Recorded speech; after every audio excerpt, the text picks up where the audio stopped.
Hello, this is the front desk.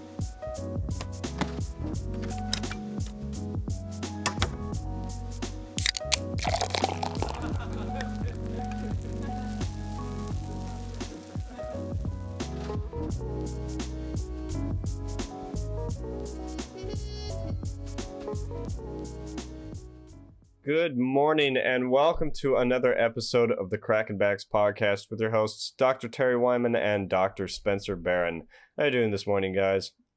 We're doing great. Ready to go, Lance. That's great to hear. So today we are joined by Emeril McCutcheon.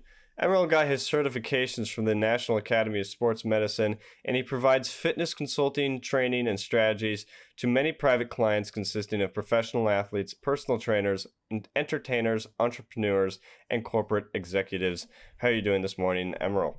I'm doing great, guys. Thanks for having me. It's great to hear. Well, we're very excited to have you. I was totally pumped to get you on the show after my man Spencer was talking all about you. He sent me a couple links, and I was like, God, your energy is fantastic. But I was a little nervous because, you're like a mobility and flexibility expert, and since I know exactly where Spencer is right now, so I know this morning he's already had some flexibility training, and a little bit he's totally on fire. I got my bands, so I just want to let you know I've been warming up for this show, and I appreciate that. I just wanted to get going with it because I knew I was behind the 8 ball because I know you're 3 hours ahead. I know where Spencer is right now. I know he's already done some acrobatics, so I just had to get my thing going this morning. So you got to catch up, Terry. I got to catch up. So, the one point I do have, though, is most people don't even pay attention to mobility until they lose it. Absolutely. Or until they get to a point, they're getting older, and they go, oh, shit, I can't put on my shoes without throwing my back out. Mm-hmm. And so, or like in Spencer's case, something he's doing and then he can't move because he can't get out of bed. Right. So, so I want to know how you got into the whole mobility, flexibility thing, and how you address people when they go, I'm young, I don't need to do it. How do you address that? I want to hit right out of the park. What's really cool, especially now, the whole mobility, flexibility. Well, I'll just say mobility. It's just becoming really in vogue and is way popular now because you see people doing all these crazy things, and it's not just something in the past where you would see the big, strong Spencer guy here. And that was like the in vogue thing to do. Like it was, strong and just muscular, that beautiful Arnold Schwarzenegger like aesthetic. That was like the thing. Now It's all about movement and just being a little bit of everything for whatever particular thing that you practice. So how I got into it was being an athlete. I played 5 sports, but at a very young age, I ran into injuries. And I couldn't wrap my head around why was it happening and why it was continuously happening if I was this strong athlete, right? Mm. I had no, my flexibility was nil, like it very limited. And I just couldn't understand why. And especially, going to talk to professionals where it would go from, I feel tight to, hey, you have this degenerative thing and you have to go and get it looked at. And it's something so massive. And it was just this weird space where the in-between was missing. So that it was always in the back of my mind.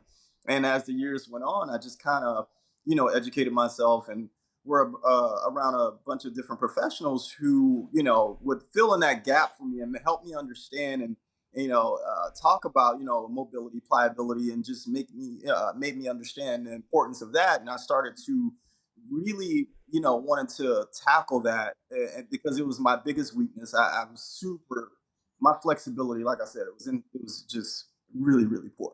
So for me, I'm a person, if it kicks my butt or if I suck at it, I dive into it.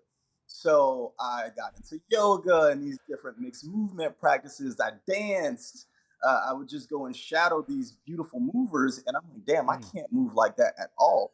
So for me, that's where the curiosity started, and I just started to chip away there. So yeah. I got a follow up on that.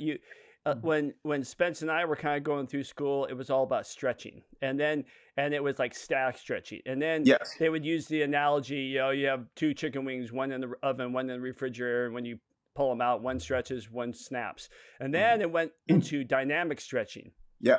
And that was the big wave. Right. What is this just a change of wording from stretching to mobility, or do you see a completely different analogy or a completely different thought process from the difference of stretching to mobility? Yeah, I think it's different because there's actual work to combine with this particular practice. When you think mobility, it's not just one particular thing. When you think stretching, right? You get from point A to point B, and that's it. Mobility is just everything in between. It is mobility is just kind of that ramp up to get to optimal flexibility, whatever that looks like to you, and being able to sustain that while being in these different ranges, right? So when we think mobilizing mobility, when I explain it to people, it's just strength training for your joints. Because when we think about, stretching, it's muscular. You stretch something, it goes to length and it comes back to length. But mobility, you try to fill in those voids and those gaps. So we go from here to here, here to here, here to here, and that's what mobility is. And it's not one way to do it. So that I think it's one of those things where it's going to be around for a while, and it's something that you definitely want to incorporate and pay attention to for sure. Hey, Emeril, I got to tell you, man, watching you train some of the people that you've trained, when I watch, I mean, they walk away shaking, blown away. If you ever watch Emeril do the work, or have his clients do the work, that some of them can make it look easy, but man, if you get down and trying that stuff, Emeril can make it look easy, but it's very, very interesting. Hey, share with us what a client, maybe a most recent or a challenging client storyline would seem like for you.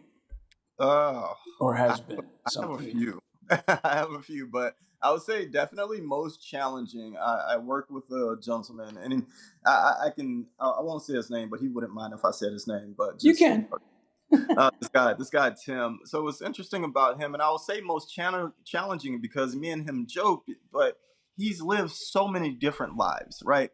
So Tim was 300 some odd pounds, very morbidly obese. Then he lost 100 pounds, 100 plus pounds. Then he had cancer. So he had to have some organs removed, and he has a scar from his belly button up to his sternum. So just with that, when you think about anything function, Wow. it was literally basement. I won't even say ground up. It was basement, just literally teaching him the most fundamental of fundamentals when it came to movement, and just watching this guy just buy in. He fell in love with the process and what that looked like, knowing the work that he had to do. Also, I failed to mention he's a competitive paddleboarder. So, doing these things, and he lives in a world of proprioception and just being, trying to find himself in space, but not even knowing what that feels like on surface. So just going through that with him has been probably the most beautiful, most rewarding and challenging processes I can think of today, for sure. So let me ask you, hey, Terry, this is going to be an interesting podcast, because a lot of Emeril's work is something that you'd want to visualize, whereas a lot of our listeners are, on headsets or in the car. I think we should I'm going to videotape some of Emeril's stuff so we can put it on, so Lance can edit it in and put it on our YouTube channel. Because my next question, would you put your rubber down, please? At least it's a big one. We can definitely do some pronation, supination for some foot stuff there.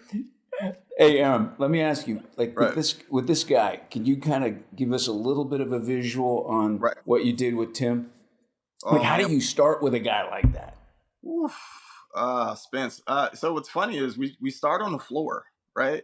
So we just completely, I think, starting on the floor and just bringing it back to when I think of coming, I call it coming home, right? When we're kids, we're on the floor, we crawl, we go from crawling to walking, and we're kind of learning those motor sensory skills, and I like to bring it back to the floor. Just see, from a assessment space, it's just really easy to kind of dictate what comes next after the assessment and just kind of put them in an advantageous space. So that's what we did. We started on the floor. We started with at the pelvic level, the foot level, just from toe extension to gait to you know uh, just everything in between. But I just wanted him to feel what it felt like to just be himself in space and Wow. just feeling what it felt like to be on the floor. So we would do certain floor stretches, and then from the floor we'll literally do things like I'll be like, "Hey, let's try to get up without hands, Tim." So we'll do things like that, Ooh. and just kind of seeing, just looking at his spine. I'm like, okay, we have some upper cross stuff going on, or rounding in the spine. Like, hey Tim, let's just lay down. Let's lay in this supine position, and just let's just do some breathing techniques that allow your shoulders to just retract. And just really literally starting from that fundamental level and just building from there, literally. So how I started with him from the floor. Hey, So, hey, how? wait, I got to interject you a little bit. Right. How many people, you just brought up something that I never thought about. How many people do you know that can lay on the floor and get up without their hands? Yeah. Very, very few. Unfortunately, very few at this in this I day mean, and age. that's something a listener should try right now. If you're listening to this podcast, lay on the floor and try and get up without your hands. I mean, Hmm. that's just simple, brilliant stuff. And breathing with your holding your shoulders down on the Right. ground. Right. Thank you for that. No, That's my pleasure. that's great. My Sorry, pleasure. Spence. Go ahead. What about? Now, you said that Tim had Right. abdominal surgery, right? Yeah. Yeah. He has some organs removed. Hmm. So, how long after, or how long prior to you working with him? Because how do you even get up off your back after that? Or let's say, maybe Exactly. some of your pregnant or post-pregnant patients, Correct. Hmm. or hernia patients. Yeah. Yeah. What do you start? How do you start with that? Well, for me, it starts with pelvic work, just pelvic articulation. For me, just seeing gapping in between. If I lay you on the floor, if you have a more than 5 inch gap, so now it just in my head, I'm just going over all these protocols and things to start with, and just starting with pelvic floor work. Allowing you to feel what it feels like to feel things in that particular area, and it starts there for me. Yeah. So to answer your question, yeah, pelvic floor work. So let's take a guy like let's Mhm. take somebody like advanced. Take a guy like Terry who Right. climbs mountains. Things that we don't have in South Florida. Right. Mountains and You have a hill. and- What would you call and- that bridge? Yeah, the Key Biscayne Bridge is our highest elevation, right, Emeril? Great bridge. Or the garbage dump over the. We have Vista View. We have a little ramp up at Vista View. Ooh, yeah, that's right. That's what I'm thinking. Yeah. So, but all kidding aside, taking a athletic Right. guy who could probably easily get up off the floor without using their hand. Correct. Where would you start with that? Or would you Same start? place I start with Tim. Joint by joint assessment, man. It doesn't matter if you're a 90-year-old woman who has a bevy of ailments, or if you're a professional athlete just starting his career, young, whole life ahead of him, fully functional, optimal strength. It's the same thing. The assessment is the same. Hey, do you find a lot of your pro athletes are some of your worst as Absolutely. far as because they're so conditioned to do their Right. sport, which and Right. if you make it to the pro level, you're so fine tuned that one area, but you go off that track just a little bit and they can't do squat. Absolutely. Versus some just housewife or handyman or construction worker who's actually maybe healthier. Do you find that Right. a lot? Absolutely. I call it my purging process, and then it's literally I'm taking a fish out of water, right? So I'm taking you out of a particular environment and putting you in another environment. you see there those are, yeah, the biggest you see some of my biggest challenges and when it comes to connecting the dots and connecting displaying their weaknesses is definitely taking them out of that particular space of their sport and just putting them into a pure base of movement, right? Because I that's just what I work. I don't work, I can make it sport specific, of course, but that's Right. the easy part. But showing people how to, or showing athletes how to actually move, Right. that's Which, where you get so the off season, these guys should be working on that, which would avoid injuries during the on season, right? 100%. And Yeah. then in season, you can work on this, which makes in season even better because now we're talking maintenance. And this is exactly what that is, maintaining Yeah. and keeping them available. You just brought up something that's really important, especially Right. to any of our athletes that are listening. You know, I've witnessed over the years, Right. and that when they go off season and they Mhm. hire somebody to do strength and conditioning, Right. and what's scary is some of these coaches want to prove themselves, Mm. and they just beat down these athletes during Right. their off season, but Yeah. they think that it's training them. No. Whereas, man, you were right. Take them out of the element, and what do you see? You put them in some mobility movement, and they're crushed under. They can't. Is that this kind of stuff that you see when you pull Uh, them out of their element? yeah. And unfortunately, it's absolutely demoralizing to them. And they actually, kind of shy away from that work and go to things that they're used to being beat down because to them they think that's the work, right? Because Right. and to certain degrees it depends on whatever sport you play. I'll say football. There's a certain uh um time timeline of I call it callousing, right? You definitely want to, acclimate to the hits, but you don't do that for, do it during the season. You don't do that prior. There's particular ramp up time. There's a preseason for a reason and there's a season for a reason. So in between the season, you just need to make yourself as durable as you can without that extra pound. You're getting beat to hell already. So you want to make sure you have the proper foundation to support whatever you're doing. And fortunately, because there's definitely a lot of coaches out there that are gravitating to this more holistic, I will say, holistic approach to movement and strength conditioning. But for the most part, unfortunately, sadly, it's a big void, and it's unfortunate. I'm gonna give These you a I'm gonna give you a couple questions, and sorry Right. about that, Spence. I'm gonna give you a no couple no. of questions. One is the young athlete versus the old athlete. Okay, Mm, so the young athlete, the challenge I would think would be to get them to focus on doing mobility and flexibility exercises because all they want to do is strength and power, and they stretch for 30 seconds and then they want to lift for 2 hours. yep. And then the older athlete who can't even move, but they're stuck in their head that they're still Arnold Schwarzenegger from 1970 that they have to do back buys, chest, and tries. Right. Um, what are your challenges with both the young and the old, and how can our listeners and maybe trainers or maybe Right. doctors, what's your advice on working with both I groups? would say the biggest challenge is, like you said, just getting them to buy in.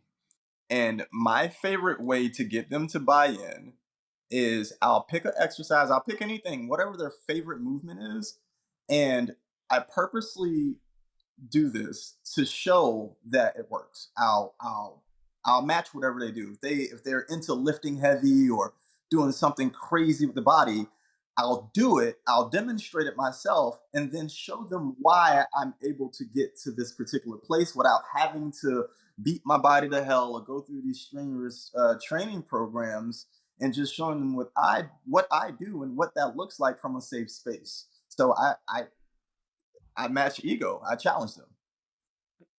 Ooh, I Mhm, like the ego thing. mhm. Have you found that working with these athletes, you also mental health has been a big topic, and especially since the shutdown. Huge.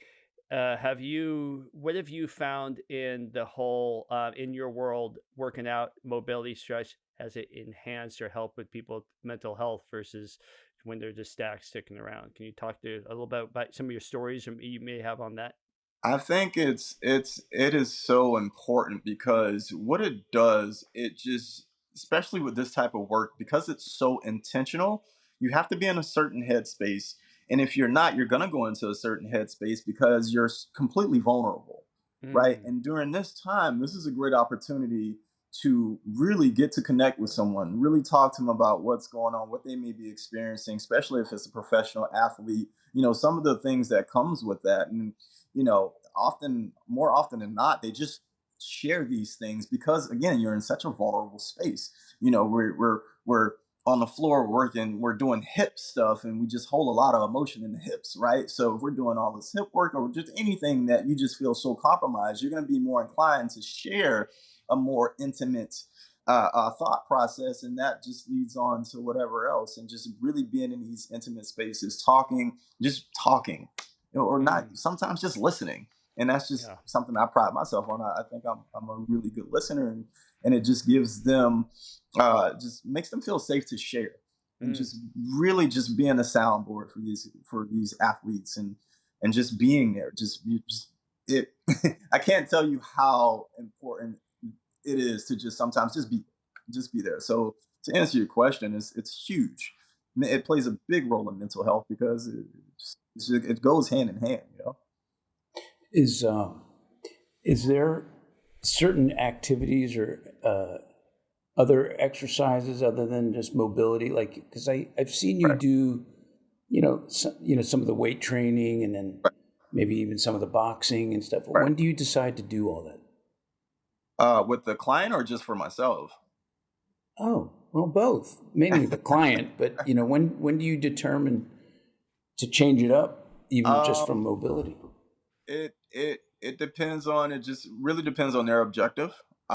If it's something more general, less sports specific, even if it is sports specific, I just like to keep them in a space of learning, right? So we'll go from mobility to a different way of strength training, making it more functional, non-sport specific stuff. That's when I can sneak in some of the more exotic things. I can put on boxing gloves and just like, hey, let's just focus on nasal breathing while you throw 1,000 punches at me, right? Oh, Ooh. good one. Or if it is sport specific, it's like, hey, how about we do karaoke in the pool versus, you know, Ooh. on land, and just really just switching it up and just taking them out of a particular environment and just keeping their body, or just keeping them adjusting, and just allowing them to be in a space where it just doesn't matter what happens, especially if it's an athlete in game time. The game, whatever happens in the game, you have to respond to that. So what are you going to do, not respond if I tell you, hey, we're not doing this today, we're going to do it this way? Or just picking and choosing.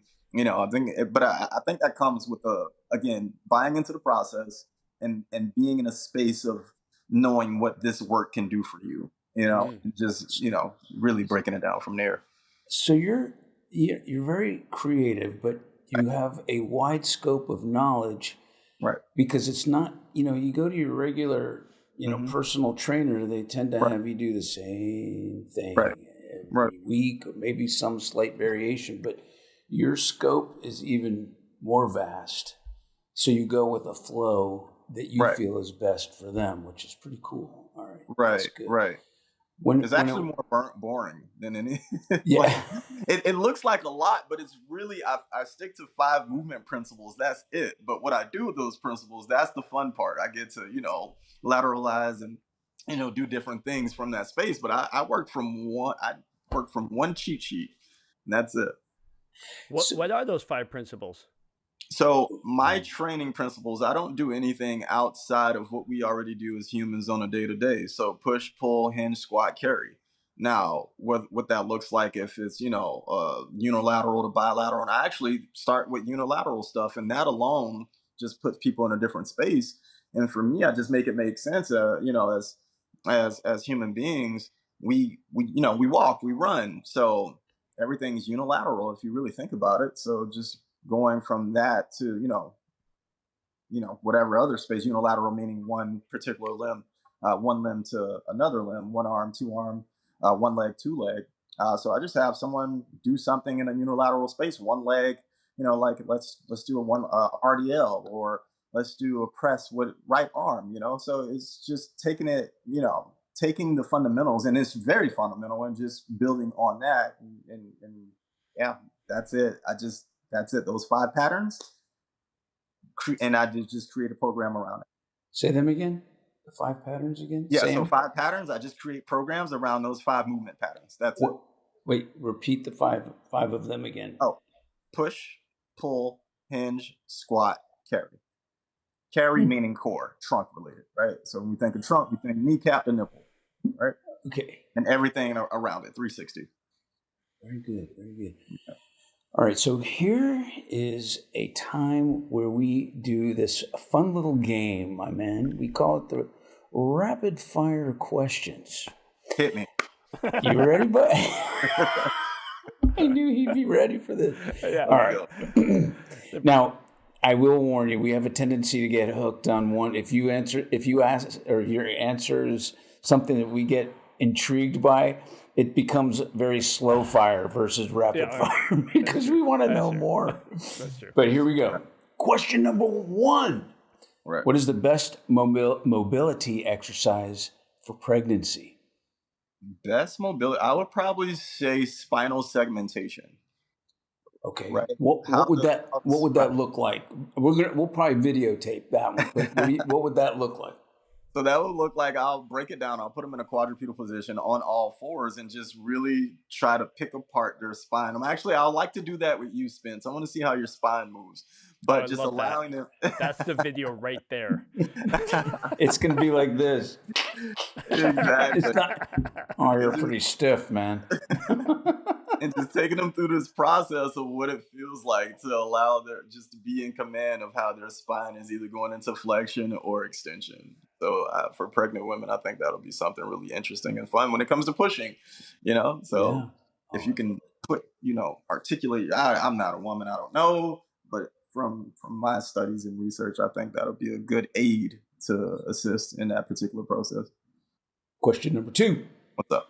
Best mobility exercise for the elderly, us guys, me guys.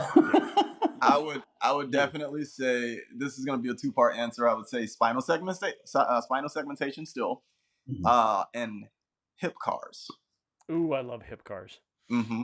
What are hip cars? Who don't know, hip car is it's rotation in the hips, and CAR is just an acronym for controlled articular rotation, and that's just a fancy way to say joint circles. Okay. So, Ooh, I like that. We'll videotape that one too. Yeah, for sure. All right. Question number 3. Right. Traveling to work, you're stuck in a hotel with no gym.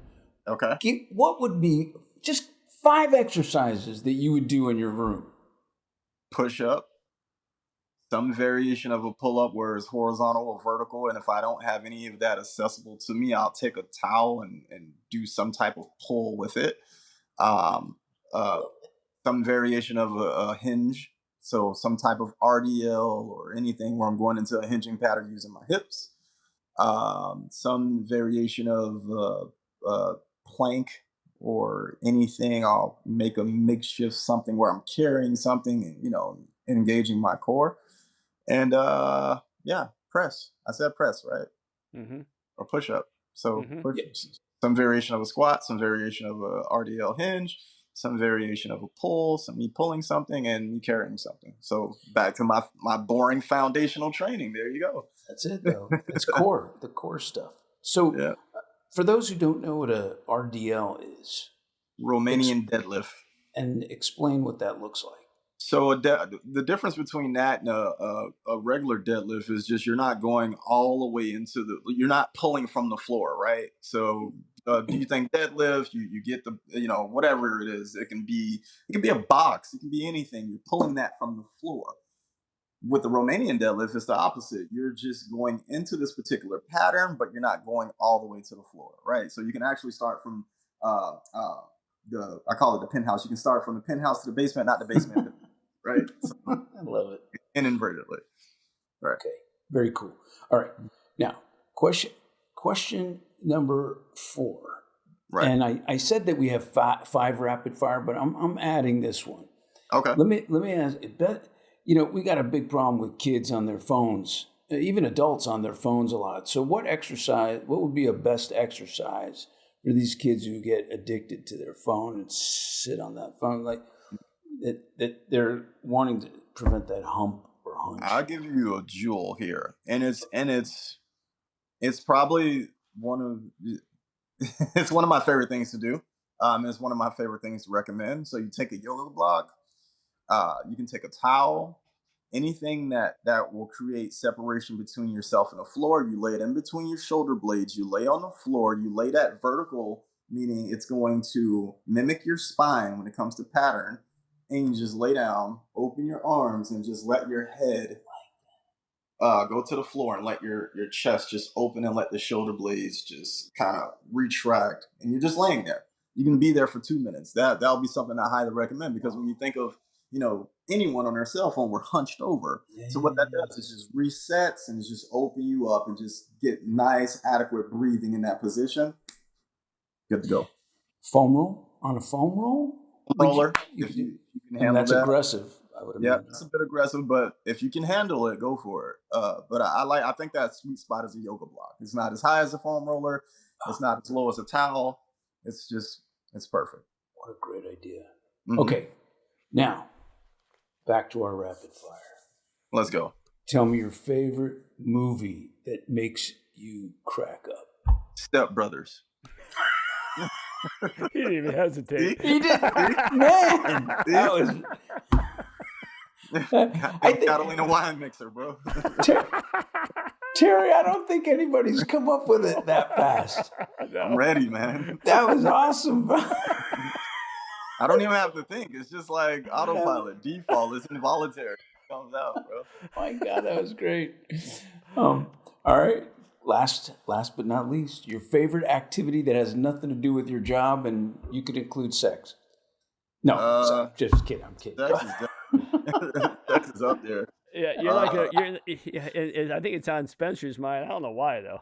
I mean, it's just, as men, it's just kind of like, it's a damn birthright, right? Like, yeah. This is something that just comes with breathing at that point. Right. Can I use that? Can I use that? It's a birthright. Yeah. Michelle will punch you in the head. I'm a beacher, dude. I like to be at the beach. Sunset, sunrise, go in, take a dip. There's nothing like being at the beach, chilling. So that's non-active. Active, I like climbing shit, man. So can I curse on here? Oh yeah. Okay, I like climbing shit. So rock climbing is my new thing. All right, that's Terry. You're the second Floridian that's been on the show that's been talking about rock climbing. Yeah, and I can't get.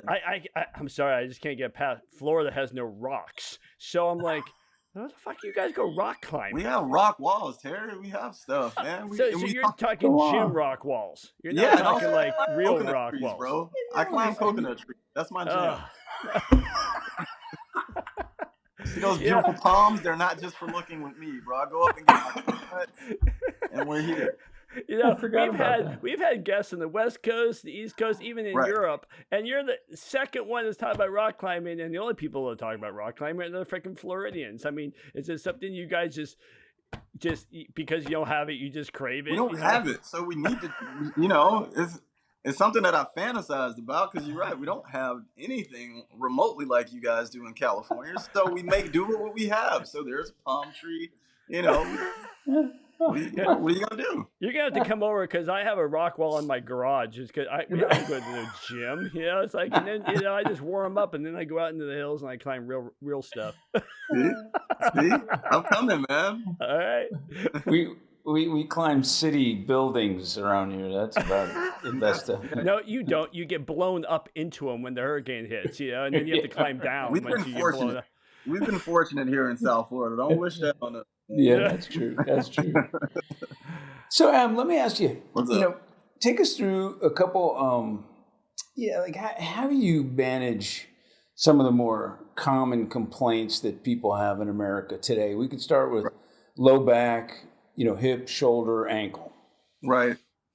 Just making it more accessible, not throwing too much at them. I come from a clinical space. I work with chiropractors and physical therapists, and the main thing when people walk away from those spaces that I was able to take away and see, it was just a bevy of things, and it made them feel so broken, right? You just hear all these things, what's wrong with you, and just giving them a place to start. I'm like, hey man, like let's just narrow it down. Just start with this, right? Start with this, progress to this, go from here, go to there. Just giving, providing a clear cut blueprint of what optimal whatever looks like, and that's how I manage that.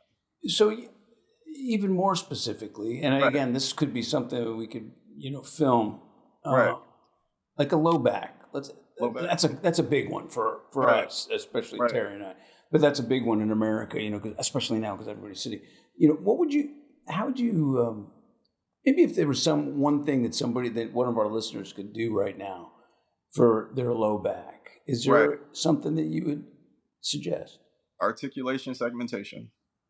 What does Start that there. look like? Is that the So one it where you starts- get on all fours again? Is Yes, that what you're telling? you can get on all fours. You can stand against a wall, right? Where you're leaning against a wall. I'll, provide a little hinge point, right? Meaning I'll go to a particular place in your low back, especially if you're feeling discomfort there, and allowing you to move into that space, right? And doing it safely and pain-free. That's the main thing. So if there is pain, we regress and just do something that will allow them to be in that space and be in that space and being able to move.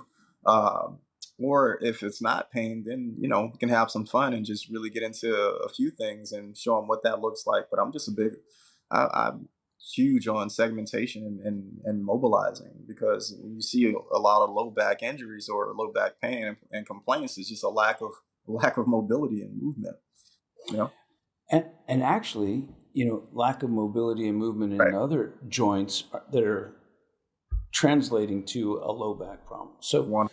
So for example, let's go all the way down to the ankle. What would you have somebody do, who have stiff or tight or immobile ankles? Yeah. So I'll start with some ankle rotation. So take them through that, and I'll take it even a step back, because when we think of low back pain, that's where it resides. But that, we know that's probably not where it started. So my thing, again, I start with the toes. So toe segmentation, ankle mobilization, knee mobilization. I go through the whole kinetic chain from head to toe, truly. So that's one of my assessments. It's a joint by joint assessment where I literally start from your toes to your neck. I completely forgot about the idea that the big toe on some of our athletes is Huge. People do take it for granted. They don't realize how important that big toe is for proprioception, for balance, for Right. push off and things like Right. that. So I'll give you something here. I just had it. I told you we spoke about it. My soccer player that I just got with. Yeah. 3 knee surgeries, 2 ACLs, 1 meniscus, all surgical. How old is he? Right. Tell Dr. Terry how old he is. 20 years old. 20 years old. And I'm actually, no, it wasn't to my shock, but we're going through an assessment, and I tell him, like, hey man, take your socks off, take your shoes off. And I'm like, just do me one favor, right? Just lift your big toe as high as you can. Give me a thumbs up with your big toe. Couldn't do it, right? I was like, have you ever tested this before? MLS player, never tested this before. Or never have we done anything, his words verbatim, we haven't done anything like what we're doing today. And I'm just like, in my brain, I'm just like, what are we doing? How are we missing this on a pro level? So Have you ever? What I'll do sometimes is I'll say your hands are the same thing as your feet. You should be, whatever 100%. you do with your hands, you should be able to do with your feet. You should be able to do it with your So feet. I'll take people and put their hands on the table or my chiropractic table, and I go lift up that hitchhiker, and then do this with your fingers, and they do that. I go, now take your shoes and socks off. You should be able to do the exact same thing with your feet. Literally. You? And nobody can do. No one can do it. Even that. And I go, and you need to do that without pushing down on your toes. I go, can you do that? And So they can't. Terry, so that's where we start. And that really makes me happy to hear that you practice and do that, because I tell them, hey, we're gonna play the piano. Yep. All right. Start with the big toe first. We're gonna do little toe, and then we're gonna reverse that. We're gonna start here. We're gonna go here, and you'll be like you said, you'll be surprised, Spence, how many people just literally look at you with this look of like, despair on their faces that they just can't do that simple task. And it's just, for me, it's beautiful. It's a great way to say, let's go. And I'll go, and they'll go, why can't I do that? And I go, let me ask you this. You put mittens on your hands all day long and do your job. Can you? No. Would you? No. But you put mittens on your feet all day long and you expect them to work independently. Shoes make you sick, man. Yeah. So I go, you can start with shoes and orthotics to get to the place where you need to go, but your goal is to be able to write and play all that stuff with your toes. Right. And it sucks, man, because like myself, from my era, we love cool shoes. Like, especially in my culture, the cool shoe is the thing, man. It is so, like, it's our thing. But when I'm not in my cool shoes, dude, I'm barefoot. I'm barefoot now, dude. Like, I'm like, if I could get my foot up to the camera, I'd show you I'm barefoot too. There, you gotta come see me. You gotta come see me, dude. I'm telling. I never had. It's funny. I didn't have this range until I started, practicing this way, man. It's something. That's funny. If there was, if there was no humidity there, I'd be there right in about an hour. But what do you mean? That's a gift. Humidity is great for those joints. No, I want my skin to look dry and flaky, and if I go there, it's not going to look like that. You might take off about 10 years. Come on, yeah, probably. Yeah, I'm only 35. I mean, God. Not even. I got nothing for you there. Yeah, right. I got. We've been using a thing, and I want to hear from your point of view. We've been using a thing at the office and say, whatever your age is, so whether you're 40, 50, 60, that's a percentage of an hour you should be working mobility. That's beautiful. I like that. I will 100% agree. So you would agree with that. So like 1000%. if you're 50, then 50% of your workout should be mobility. 50% of your workout should be mobility. So you buy into that, and Yep. what are your thoughts on like the frequency? Because a 20-year-old, that's 20%, but I guess it's getting them in the right direction, right? It's getting them in the right thought process. Just exposing them to it. Where do you find, besides the toes, what do you find the most mistakes made for some of these younger athletes coming out? That is it that stretching's boring? So how do you make it fun? How do you make it where they want to do it? You drill it, right? So, and I can speak with confidence from this because this is my first year. I got into high school coaching, and that was my biggest thing for football. I was like, how do I make this entertaining? Like, how do I make what I do? And it can be boring, but how do we make this entertaining? So we make it a game. We turn it into a drill, right? And when you're in some of these positions or some of these movements, and you spend that, you're under tension in this particular area where you're not used to being under tension. It's hard. So you're automatically locked in now. So if I'm here and the whole team is here and we're drilling and we're designing particular tempo to it, you're locked in.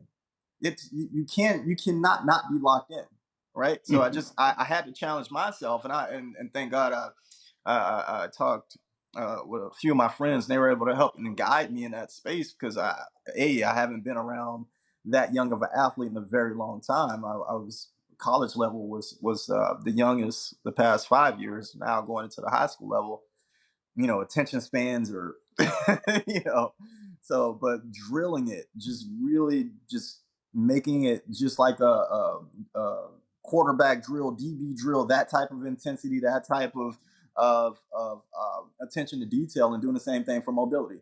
Just up, hold it in, holding rotation for a couple of seconds, down, holding this position for a couple of seconds, back up, and then rotate. So just really coaching it, really. So making it more competitive. Making it more competitive too. Yeah. Mm-hmm. Like instead of like a yoga class, you're making it like calisthenics, but with mobility. We're in the game. This is practice. just like this is just right important. You're you coming out of your back pedal, or you going up to learning how to properly form tackle. It's the same intensity behind it. You see a lot of these young kids falling over and realizing that they need. Dude, man. Yeah. This year was an eye opener. Yeah. It's bad, man. It's bad. Right. A Yeah. lot of cell phones, video games, sitting. It's killing us, dude. It's killing us. Our athletes were, a lot of them, sadly, they were not prepared for the sport because of their lifestyle. I've never Ter- seen so many yeah, non-functional athletes, man. It's different now. It's a different day and age for sure. Terry, do you realize that he's talking about athletes. Can you imagine what non-athletes, kids that, yeah, they're probably, Yeah, aging themselves it's at an bad. early age, Bad, gents. So let me understand, I hope you don't mind. I'm going into your personal world here. Oh, I want you to talk about what you did Mm-hmm. to your pec, Oh man, and it was it's tell the stupid. story. So okay, like Spencer, we take pride in working out at home. We have a home gym here. Me and Spencer live in the same building. So one day I was really, I let my ego get the best of me. I haven't lifted really heavy in a while, and I started to lift, and I started lifted to lift heavy, and I decided to do a bench press on the Smith machine. For those who don't know what that is, the Smith machine is the closed chain standalone machine that you squat on. So I decided to do a press on a squatting machine. So I'm doing a bench press on this squatting machine, right? And it wasn't anything heavy, it was what, 225 pounds. So this was my third set, my seventh rep, and I go up, and as I'm coming down into this eccentric motion, right, I go to press up, I get it halfway up, and it was just this tear, right? It was just agonizing. It was horrible. Thank God there was two guys in the gym that helped me pull the weight off me. Oh, And immediately I knew I tore my pectoral muscle. And that is how I tore my pectoral muscle. And I got an MRI, talked to some colleagues. They were like, yeah, you tore it. And I just didn't know the significance of it. So I went and talked to a surgeon. Of course, you talk to a surgeon, they're going to want to do surgery. I just wasn't feeling how the surgery sounded. I tore my tendon from my muscle. They wanted to connect the muscle to the bone. I was like, okay, why don't we connect the tendon back to the muscle? They were like, we can do that, but the sutures, the things that they connect the muscle to the tendon with, they were like, they'll wear over time. So I was like, that just doesn't sound like something. So I got a third opinion, fourth opinion. They were like, you can actually rehab this without going under the knife. I was like, let me give that a try. Give me 10 weeks. Let me just see. 10 weeks prior to the 6 weeks that I just sat and did nothing. I felt pretty confident that I can rehab it. And here we are. I'm doing Turkish get-ups with 70 pounds with this bad boy. So here we are. Wow. Turkish get-ups are hard, man. Yeah, they are. Those are hard. They're fun. Thanks for sharing that, buddy. Yeah. Thanks for sharing. Yeah. What are your thoughts on the a process, on an optimal? I guess that's kind of generic, though, but like an optimal training program. I just think optimal training program just should, for me personally, again, I'm a mover. I just think it should consist of everything that you do in your life, right? From a very well thought out movement space. So if you're a cyclist, if you're a surfer, your training program or your movement program should be something that enhances that or make that better and make living better around that. I don't think, if you're a power lifter, you definitely want to incorporate things that, will help you in that space, but also help you live a well-rounded lifestyle, right? You don't just want to be a one-trick pony, and you don't want to be a warrior in a garden. You just Right. want to be able to optimize whatever, all the tools that you have, not just one particular thing. So for me, that'll just be a well thought out movement program. Not, if you needed to be biased to one particular area, okay, train that area accordingly. Do it safely. Know what you're doing in that area, but just don't let that be, hey, I'm going to train today, let me go do 100 biceps, and just repeatedly do this thing where it's just going to speak to your limitations later. So Are you suggesting people identify a lot of the things that they do regularly as far as movement patterns during the day? Like if you're a mom, you're picking up the kid. If you wash dogs for a living, that bending over and how to get back. Is that what you're talking about? Yeah, unfortunately, we associate what we do with wellness or being in motion, right? So if you like you said, you're a mom, you've been in doing in your mind, you think you're working, right? You're working out. You're probably sweating. You're moving rapidly, but what does that look like when you have to do those things, but you're late for a flight and you have to run it, say everything is going haywire and you have to run across a tarmac? Will you be able to do that with your child, with your family? You're probably going to be out of breath when you get to the plane, or worse, you probably hurt yourself en route to there, right? So that's when we started to think about, like, damn, I should probably do something outside of that. Let's not let that happen first. Let's let's actually put some intention to what we're doing when it comes to the day-to-day. And it doesn't even have to be anything so just when we think of movement and exercise, the automatic thing we associate that with is the gym. Like you can do simple practices on a day-to-day basis that'll put you in an advantageous position to be an optimal human. So we're going to wrap up, but I want to ask you, where do you want to take this, man? Man, I want to take it to the moon, bro. if you're not thinking about movement and the way that I think about movement, or the way that you guys or whomever else that knows the value of just being a well-rounded human being, I want to put that on the forefront. I want to be a pillar for movement. And I preference this, and I say movement, and I purposely don't say exercise, because I don't want to feel like that. I don't want it to feel so like, oh my God, I gotta go exercise. I don't want it to give it that stigma. But I just really, I want to be a proponent and a pillar for movement, and that's where I want to take it. I want to be someone that screams from the mountaintops with a megaphone and yelling at people how valuable giving themselves the opportunity to move, how valuable that is, because we're not, we age, we get older. It's not going to be accessible to us forever. So, and I just really, really just want to just stand behind that, stand on it, and just be somewhere, a hub, whether that's going to be me opening a flagship location, or whether that's me being having an online space and being a social presence in that particular space as well. Just being someone that just really stands on moving and living well.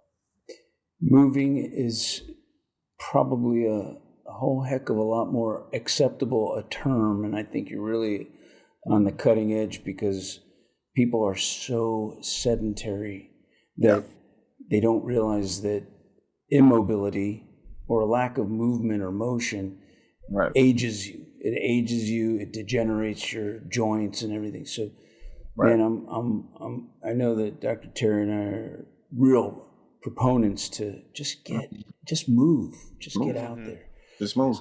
So we appreciate you, everything that you said today. Thank you. Thanks for having me, man. I really appreciate it. My pleasure. We really, it was pretty cool. It was fun to have. It's nice to know there's another smart Floridian out there. So it's Hey Terry, you want to know something cool, Terry? Always. And I really I think it's important, because I find myself in a around smart people like yourself in these really prestigious rooms, and I'm so grateful to be in it. But I'm self-taught. Oh, that's even better. I went to college, but it wasn't for exercise science, kinesiology, DPT, none of that, man. I'm self-taught, and there's a lot of people out there who are fearful to be in these spaces because of you get judged, you get looked at because you don't have certain accolades or letters behind your name. And I'm a big proponent of that, man. My colleagues are doctors, and I'm in a lot of rooms. I'm one of maybe few people who don't have a title behind their name that's so prestigious and well deserved and well earned. But there's a many ways to skin a cat, my grandmother would always say. So to anyone who's listening and anyone who wants to get into this industry, you can do it your way. You don't have to. Granted, it's fantastic, it's amazing. Where I'm at now, I'm probably gonna have to go back and get some of these letters because it's an ego thing now. I want to, but you don't have to. You don't have to start in a space where you don't feel the pressure of letting people tell you what's appropriate and what's not appropriate. If you have a gift, share it. And that's just something that I stand on, and I just wanted to share that. We appreciate that, Doctor. So yeah, I bet you, Dr. Terry and I know a lot of brilliant derelicts out there. We wouldn't want them to treat our family or our kids or even talk to them. Right. You, my friend, have passion and communication skills, and you got leadership qualities. Yeah. So and intelligence. So nowadays you don't need the formal, the high level formal education. Right. You got what people need. And you found your niche. In all the podcasts, those are some of the best words you said all day. I mean, it's, that's the stuff we're on this podcast, we're trying to reach. We're trying to reach and give advice to everyone. And we were at a conference this weekend and somebody goes, what's your purpose of the podcast? And my answer back was, I don't care if I have 1 million views, 1,000 views. I just want to help one person. That's amazing. If we help one person, then it was worth it. And just those words alone, there's so many people out there that think that they need to get a letter after the name or to move forward, and you just prove that you don't. Just start moving. Yeah, just start moving, baby. I love it. You're a gift to everybody out there. Thank you so much, and we really appreciate everything you're doing for all your clients and all that. And we'll get Lance back on here and wrap things up, but we really appreciate all you've done. Thank you, Terry. I appreciate you as well, man. And Spencer, you know how I feel about you, man. Oh, yeah, buddy. Love you, bro. So fucking much. Man. Thank you.